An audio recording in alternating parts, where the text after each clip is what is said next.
पूरी दुनिया में इस वक्त फिलिस्तीन और इजराइल की जंग पर चर्चा हो रही है। इजराइल पर हमास के हमले के बाद पूरी दुनिया सख्ते में है और इसे मोसाद जैसी ताकतवर इंटेलिजेंस एजेंसी की सबसे बड़ी सफलता करार दिया जा रहा है। 7 अक्टूबर को हमास ने इजराइल के खिलाफ अलग सा फ्लड अभियान छेड़ दिया। एक तरफ हमास ने इजराइल पर ताबड़तोड़ हजारों रॉकेट बरसाए, तो दूसरी तरफ जमीन के रास्ते, आसमान से और समुद्र से हमास के लड़ाके कई जगहों से सीमा पार कर इजराइल में घुस गए।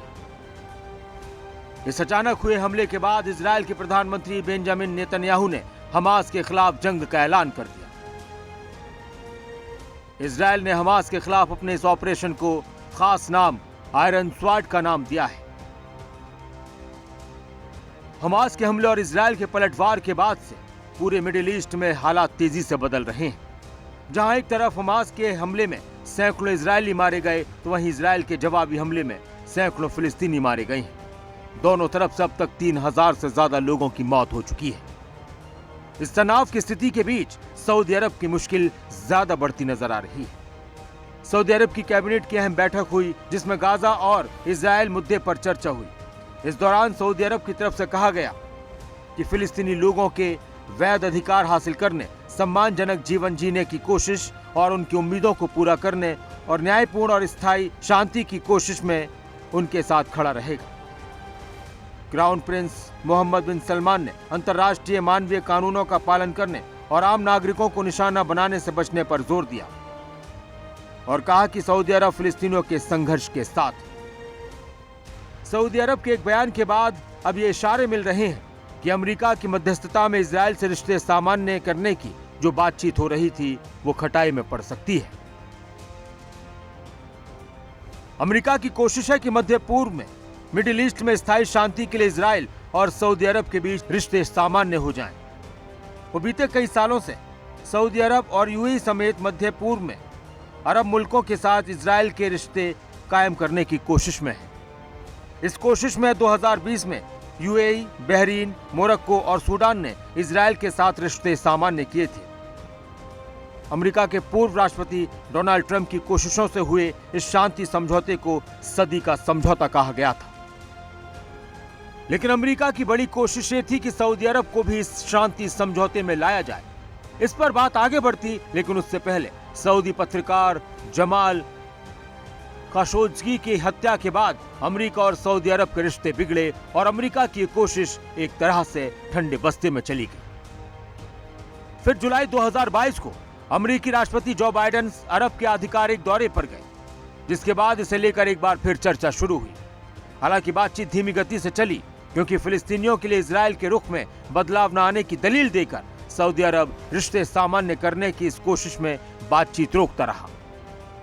एक तरफ अमेरिकी विदेश मंत्री एंटोनी ब्लिंकन इस कोशिश को राष्ट्रीय सुरक्षा के हित में बताते रहे, तो वहीं महीने भर पहले इजरायली प्रधानमंत्री बेंजामिन नेतन्याहू ने संयुक्त राष्ट्र के मंच पर कहा था कि इजराइल और सऊदी अरब के बीच अहम शांति समझौता लगभग होने वाला है।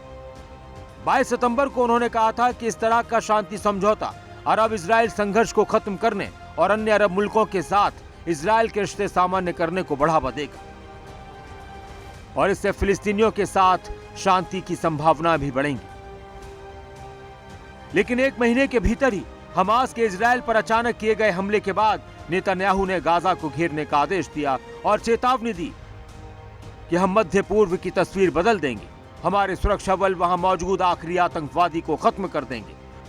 नेतन्याहू ने कहा कि इजराइल ने युद्ध शुरू नहीं किया, लेकिन युद्ध का खात्मा इजराइल ही करेगा। तो वहीं एक नए और अलग सऊदी अरब का ख्वाब देखने वाले क्राउन प्रिंस मोहम्मद बिन सलमान और सऊदी हुकूमत फिलहाल बहुत कशमकश में है। दुनिया भर के मुसलमानों और अरबी लोगों के लिए फिलिस्तीन बेहद महत्वपूर्ण है। सऊदी नेतृत्व को भी इसका एहसास है कि अगर उसने फिलिस्तीनियों के संघर्ष से मुंह मोड़ा, तो इससे इलाके में और वैश्विक स्तर पर उसकी छवि खराब होगी। अगर सऊदी अरब ने इजराइल के साथ समझौता किया, तो इससे उसकी धार्मिक वैधता को बहुत नुकसान होगा। मिडिल ईस्ट के दो बड़े देश सऊदी अरब और ईरान किसी भी कारण से आमने सामने अब खड़ा नहीं होना चाहेंगे। दोनों के बीच चीन की मध्यस्थता में इसी साल मार्च में समझौता हुआ और दोनों ने राजनयिक रिश्ते फिर से बहाल किए हैं। ये दोनों मुल्क यानी सऊदी अरब और ईरान मुस्लिम दुनिया का नेता बनना चाहते हैं। ईरान में हुए 1979 के इस्लामिक क्रांति के बाद उसकी छवि ये बनी कि वो पश्चिम से टकराने में डरता नहीं है। सऊदी अरब की मुश्किल यह है कि एक ऐसे वक्त में इजराइल से हाथ मिलाना अपने खिलाफ ईरान के हाथों में हथियार देने जैसा होगा। अगर इजराइल गाजा पर बम बरसाएगा और वहां नुकसान पहुंचाएगा, सऊदी अरब के लिए मुश्किल स्थिति है। एक तरफ जहां इजराइल के साथ रिश्ते सामान्य करने की बातचीत आगे बढ़ रही थी और इस पर अमेरिका का भी दबाव था, लेकिन अब सऊदी अरब के लिए एक बहुत ही मुश्किल स्थिति है। हालांकि सऊदी अरब फिलिस्तीन और इजराइल के बीच शांति की बात कर रहा है। सऊदी अरब जानता है कि इस वक्त इजराइल की तरफ से किसी भी दबाव में उसका जरा सा भी झुकाव दुनिया भर के मुसलमानों में उसकी छवि को खराब कर सकता है और इसका उसे आगे चलकर बहुत नुकसान हो सकता है। न्यूज़ डेस्क, खबरें अभी तक।